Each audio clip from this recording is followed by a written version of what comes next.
Ito ang balita ngayon. Viral ngayon sa mundo ng social media. Ang di umano'y balitang Senator Risa Hontiveros tila inalmahan ng mga taga-suporta ni Pastor Apollo Kibuloy at mga Duterte supporters at muling kinalkal ang di umano'y anomalya nito noon sa PhilHealth. Pero bago ang lahat, kung bago ka pa lamang sa aming channel, please huwag kalimutang mag-subscribe at i-click ang notification bell para mas maging updated ka pa lalo sa lahat pa ng bagong video na i-upload namin. At ito na nga mga kababayan, tuluyan na ngang inalmahan ng mga supporters ni Pastor Apollo Kibuloy ang naging tila banta ni Senadora Risa Hontiveros na ipapakontempt at ipapaaresto niya si Pastor Apollo Kibuloy pag hindi pa rin ito dumalo sa Senate hearing sa darating na March 5. Sa isang pahayag, sinabihan pa ng Senadora si Pastor Apollo Kibuloy na huwag kang pabiktim. Ito'y matapos maglabas ng video si Pastor Apollo Kibuloy sa publiko na kung saan tanging boses lamang nito ang naririnig. Matatandaan ring nagpatawag ng Senate hearing ang Senadora hinggil di umano sa pagbibigay ni Pastor Kibuloy ng mga baril kay dating Pangulong Rodrigo Duterte at sa anak nitong si Vice President Sara Duterte sa mansyon ng pastor. At ito'y ayon sa testigo na iniharap ni Senator Risa Hontiveros sa pagdinig sa Senado. At kinakaharap ngayon ni Pastor Apollo Kibuloy ang mga aligasyon sa kanya: human trafficking, sexual abuse, pananakit at iba pang pang-aabuso di umano nito sa mga kasapi ng Kingdom of Jesus Christ. At dahil nga sa balitang ito, mga supporters ng Kingdom of Jesus Christ at Duterte muling kinalkal ang kontrobersyal na nangyaring korupsyon di umano noon sa ahensya ng PhilHealth panahon ni Senator Risa Hontiveros nung ito pa ay board sa PhilHealth. At tila nanawagan na panagutin din si Senator Risa Hontiveros sa di umano'y anomalyang nangyari noon sa loob ng ahensya. At ayon pa sa kanila, siya dapat ang imbestigahan nung nasa PhilHealth siya. Yung TV ad niya na ginastusan daw ng budget ng PhilHealth. PhilHealth was almost bankrupt during Risa Hontiveros as PhilHealth official. Dapat maimbestigahan si Risa kung nasa ng pondo ng PhilHealth panahon nila noong 2013 and toward yung PhilHealth na contribution. Kung totoong kinukurap ni Risa, dapat kasuhan na yan kasi nag-ingay lang. Wala namang ebidensya yung mga pakita nila sa publiko. Pabor kaming mapaimbestigahan ang PhilHealth sa time ni Risa Hontiveros. Malaking pera ang nawala sa PhilHealth. Kawawa ang mga miyembro ng PhilHealth. To all fair and straight senators, can you investigate PhilHealth during time of Risa Hontiveros and aid of legislation? Bring Risa to the Blue Ribbon Committee for questioning. Senator Rafi Tulfo, aksyonan nyo naman ang nangyaring korupsyon noon sa PhilHealth sa panahon ni Senator Risa Hontiveros nang magkaalaman na. End quote. Abay, binabato na ng putik ang dalawa nating paboritong babaeng with balls, si VP Sara at si Super Ate to the President, Amy Marcos. Unahin muna natin yung latest na binato nila kay Inday Sara. Abay, sabi nitong witness neto, sino ba yan? Alias Ray ba yan? Sa Senado, na nung palabas daw ng ewan ko ba yun, premises ni Pastor Kibuloy, ito daw si Inday Sara at sa PRRD ay merong bit-bit na barel na ibinigay sa kanila ni Pastor Kibuloy. Ako naman, hindi ko na sana papansinin yan, no? Kasi naman, sino naman maniniwala na yung matanda ng PRRD ay magbubuhat pa ng baril? At saka diba, napadami naman nilang security guard para magbuhat ng baril na ganyan. And it applies to both Inday Sara and FPRRD. I doubt kung meron kang mabibigay na mabigat sa kanila na sila mismo ang magbubuhat. Pero tignan natin itong nakakatawang sagot ni Inday Sara sa kanyang TikTok. Let us play it! Dahil ako'y aliw na aliw. Inday Sara. Kuha mo na kag-iskabag ng pusil. Ito ba kayo negosyo anak nila doon sa Mountain? Gun store? Oo nga naman. Ano akala nila sa Prayer Mountain? Gun store. So tama naman ang sagot ni Inday Sara. Hindi niya siniseryoso yung mga ganyang parata. Pero alam niyo ba, itong alias Ray neto, abay sinungaling. Dahil meron siyang earlier recorded video na panagpuri ang puri niya kay Pastor Kibuloy. O, panuurin natin ito, ha? Tignan nyo, kayo na maghusga. Ito po pala, bagamat nagtago siya, nagmask siya, nag-shade siya, nag-cap siya, kilala pa rin kung sino talaga siya. O, pakinggan natin kung ano mga naunang pagpupuri niya kay Pastor Kibuloy. Play! Nako, wala atang play. Pero mapiplay po yan. Makikita nyo po sa video na ito na talaga namang Naku, pinupuri to the high heavens itong si Pastor Kibuloy, no? At saka ang storya pala niyan, talagang napaalis siya sa kanyang trabaho. So talagang meron siyang kinikimkim na galit at kaya naman parang unbelievable naman yung mga sinasabi niya dun sa Senado. Alam niyo naman na ngayon, sa panahon na talagang mahilig magbato ang kung sino-sino, 5-5 na po pwedeng bayaran, no? Para lang magtestigo. Pero maganda po dyan, itong recorded video nitong alias Reyneto na pinupuri niya si Pastor Kibuloy, syempre, kinokontradict niya yung mga yung mga illegal na ginagawa naman ni Pastor. No? So kapag ganyan, na may dalawa siyang ganyang video, ibig sabihin, sinungaling at hindi dapat paniwalaan dahil siya mismo ay hindi kapani-paniwala. Ano kaya nangyari? Hindi natin mapiplay yung video ng alias Rey na pinupuri niya si Pastor Kibuloy? Well, kung hindi, siguro po ipopost ko na lang sa Facebook. Now, binato rin si Super Ate to the President, Amy Marcos. Dahil nga pinupuntirya niya yung AKAP na siya mismo, siya ang chairman ata ng social DSWD budget, ay hindi rin niya alam na bigla palang merong 26.7 billion na AKAP na ito ay wala dun sa proposal ng Malacanang na ang tawag ay National Expenditure Program. Wala ito dun sa bersyon ng House na inapprove ng Kamara de Representantes sa plenary. Wala rin ito sa bersyon ng Senado na inapprove. At bagamat pinirmahan nila yan, ang pirma ay electronic signature, dapat ilalagay doon sa BICAM. Pero mukhang naisingit nga itong yung AKAP sa BICAM. Abay, binato siya ng mga kongresista ngayon ang sabi, ikaw nga, nagpa-realign ka ng bilyones na pondo galing sa 4Ps. Nais mong bawasan ang mga natatanggap na ayuda ng mga pinakamahihirap daw na mga Pilipino.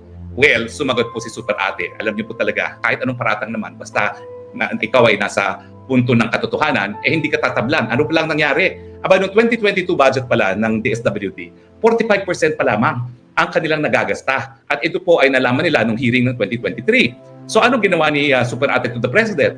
Kesa naman bumalik yung pondo na para sa ayuda sa general funds, kasi ganun po yun. Pag hindi mo nagasta ng taon yan, babalik yan sa Treasurer ng Pilipinas at hindi na pa magagamit ang programa. Ang sabi niya, gastusin na yan sa ibang programa ng DSWD din. Ito masyadong maliit, pero ilan sa mga programa na tinustusan niya dahil nga doon sa 45% pa lang nagagastos na galing sa 4Ps, yung AIC na tinatawag, at saka meron pang isang programa na hindi ko mabasa ngayon dahil masyadong maliit ito. No? Ano ba ito? Hindi na ba ito na-expand? No? Pero ang nakasulat po dito ay AIC at saka sa, ito po kasi pinablish ko po sa aking Facebook yung buong sagot niya, no? So ito po daw ay linipat sa Kalahi Seeds, sa Quick Response Fund at saka sa AIX. Dahil kung hindi po niya linipat yan, babalik sa general funds. Tapos nagkaroon din ng pagbabawas daw sa AIX na 5 bilyon, no? Pero ito po ay dahil nga po itong amount nito ay rekomenda ng Senado, pero ang BICAM po ang nagtanggal nito dahil nga po nagbigay sila ng priority sa COVID. So hindi po totoo na siya nag-realign. Siya nga pong naglagay sa Senate version ng 5 bilyon na AIX na natanggal dahil sa kakulangan ng pera dahil nga po sa kakagaling lang natin ng COVID. So ano pong ibig sabihin yan? Abay, ibig sabihin po niyan talagang panahon na ng batuhan ng putik dahil talaga pong lumalabas ng katotohanan na yaang People's Initiative na yan ay talaga namang bribery initiative at politicos initiative. Well, ngayon, sinasabi nila na parang may compromise na ng Senado at ang Kamara as lawmaking bodies gagawa ng ordinaryong batas tapos isusumitin nila sa taong bayan yung kanilang pinagkasunduan para ratifikahan sa isang plebisito. Yan po yung tinatawag nilang Bernas Formula. I disagree po. Ako po yung nag-aral ng aking constitutional law at nagturo rin ng constitutional law sa UP. Ang naging teacher ko po dyan sa constitutional review, sa tingin ko yung pinakamagaling na constitutionalist ever, si Vicente Mendoza. At kagabi nga po, sa birthday ni Justice Victorino, ay kami nagkita rin. Ang posisyon po namin ni Justice Mendoza, 3 pamamaraan lang po ang pupwede para amendahan ng saligang batas. Constitutional Convention, Constituent Assembly, at People's Initiative. Yung ginagawa ng Kongreso, sa tingin namin, na tinatrato nilang ordinaryong batas, ang proposed amendment sa economic provisions ng Constitution ay unconstitutional. Bakit? Hindi po yan Constituent Assembly. Ang Constituent Assembly po, hindi gumagana bilang ordinaryong Kongreso ang ating Kongreso. Kung hindi, yan po ay non-legislative function. Kaya kinakailangan magkaroon ng joint assembly at dyan po sila magpo-propose ng mga amendments. No? Tapos dapat separate voting. para po yung SONA, no? Di ba pag SONA, joint session sila, pero nagde-declare ng quorum ang Senate President, nagde-declare ng quorum ang Speaker. So dapat ganyan po yan dahil yung Constituent Assembly, hindi po sila umuupo bilang Kongreso. Umuupo sila bilang Constituent Assembly na special assignment ng Kongreso, pero hindi po yan lawmaking. Pero pag-usapan po natin yan sa mga susunod na panahon. Ang importante, abay kinakailangan, itaguyod natin ng katotohanan sa mga putik na binabato doon sa dalawang babae with balls. At ako pa rin, no? Ako kung merong magsasaksid na presidente, ako po ay para kay Inday Sara for President at Super Ate to the President, Amy Marcos for Vice President. Bagamat, pareho naman silang nagsasabi, napakaaga pa. Kaya nga hindi nila maintindihan kung bakit si Mr. Espeker, napakaaga, mangampa niya at manira ng mga posibleng katunggali, ang tagal-tagal pa ng 2028. 2025 muna tayo. Tignan po natin ang mga reactions ng ating mga texters. Okay. Lovella Fulgencio, good day. Attorney watching from Qatar, sobra na nangyari po sa Pilipinas. Nakapagtataka, sino po ba may mga issues sila o talaga biltas ang loob sa mga ginagawa nila. Dapat na sila kalusin. Malalim ata yung kalusin. Di ba alam po ano ibig sabihin ng kalusin. Irene Clemente, hello po, Spox Harry. I hope everything is all right. I've been waiting for your live since this morning, PST time. Sorry po, Irene, ha. Pasensya na kasi kahapon talaga, ang plano ko umalis ng maga. Nakaalis naman ako ng maaga pero na-late naman ako makadating sa aking bahay dahil medyo matraffic. Dahil hindi, attorney, nagsagawa po ako, naghihintay kagabi.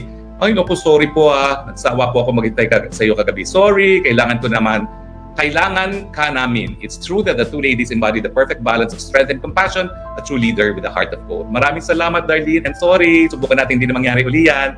Arcilia Zinea, need talaga mawala ang mga korap sa gobyerno. Sana, Atty. Harry Roque, yung mga korap dyan sa gobyerno, maligwat lahat at maparusahan. Ako din, yan din aking prayer. Tapos si Reggie Rigot Felipe, Atty. Harry, tatakbo po kayong senador next year para number 2 kayo kasi number 1 si Tatay Digo. Well, mukhang mahirap po talaga gawin yan, no? Napakamahal po tumakbo para sa senador. Kinakailangan kalahating bilyon minimum. Yan po aking naging karanasan ng aking huling pagtakbo. Wala na po tayo ganun talagang halaga. Okay? Brocha Barucho, attorney, bakit tahimik si Cayetano? Di ba isa siya sa tumitira kay BBM noon? Well, ang gusto niya, nang naalala kong huling pronouncement niya, ayaw niya makigulo, gusto niya maging peacemaker daw. Dahil naging House Speaker naman po siya at siya po ngayon ay senador. Okay? Si Tessa De La Sandro, kahapon po, inaantay ang live nyo. Naku, sorry. Swebes po, dito, attorney, inabot ko na po ang Biyernes at 2:15 na ang madaling araw sa California. Wala ka pa rin, nakatulog na nga. Tapos sorry, Tess, but at least ngayon napanood mo ako. Okay? Sa linggo po tayo ulit. Talagang maglalagay na ako ng alarm na kinakailangan talaga 8:45 TTH Sunday tayo na Spox Hour. Pasensya na po. Reggie Regal Felipe, Spox, magandang gabi. Walang pagkakataon na magkasama sina Tatay Digo at Inday Sara kaya imposible silang makita magkasama sa palasyo ni Kibuloy. Kaya sinungaling mga witness ni Ontiveros. Totoo po yan.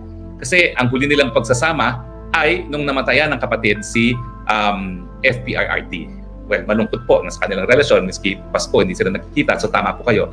Very rare na nagsasama yung mag-ama. Flora Rivera, Sir Atty. Harry Roque, miss po namin kayo with SMNI. Nakahanda na po kaming mga KOJ mag-prayer rally. Dito po kami sa Cavite para sa kalayaan at para sa matuwid na pagmamahan ng totoong may pagmamahal sa bayan. Ay, naku, salamat Flora. Kakataba naman ang puso. Antonio Gahelan, kamusta na po ang SMNI? May pag-asa bang makabalik? Nakakamiss na po. Ay, nag-file po ako ngayon ng motion sa Korte Suprema para iresolba yung aming prayer na mag-issue ng TRO at preliminary injunction. Ang sabi po natin, na kada araw na pinapatupad yung indefinite suspension, which is the closure ng SMNI, naapektuhan ang aming karapatan ng malayo pananalita at pamamahayag. Tignan po natin kung magkakaroon ng action ng ating Korte Suprema. Arlene Martin, how are you, Atty. Harry? I wish that our beloved Philippines would become bread someday soon. Okay, sabihin will become bread someday soon. Okay? Tapos si Maitele Tabi, kami dito sa Europa ay nag-aalala lang, Spox Harry, salamat naman ay nandiyan ka, tunay na may puso at habag sa aming mga nasa ibang bansa. Paano po, anak ako na OFW. At naging OFW din po ako. 2 beses po ako nagturo abroad, no, sa Singapore at saka sa Washington DC. Series Choice, Binjin Eyes. Good evening, Atty. Roque. Nakita niyo ba si Ontiveros kanina sa EDSA? Nagpapapapel na naman. Ewan ko po, hindi ko naman siya binabantayan. Bahala siya sa buhay niya. Okay. Tapos si Ming, akala ko nagurgur ka na ni Liza Tanas Asmas. Hindi po, hindi mangyayari yun.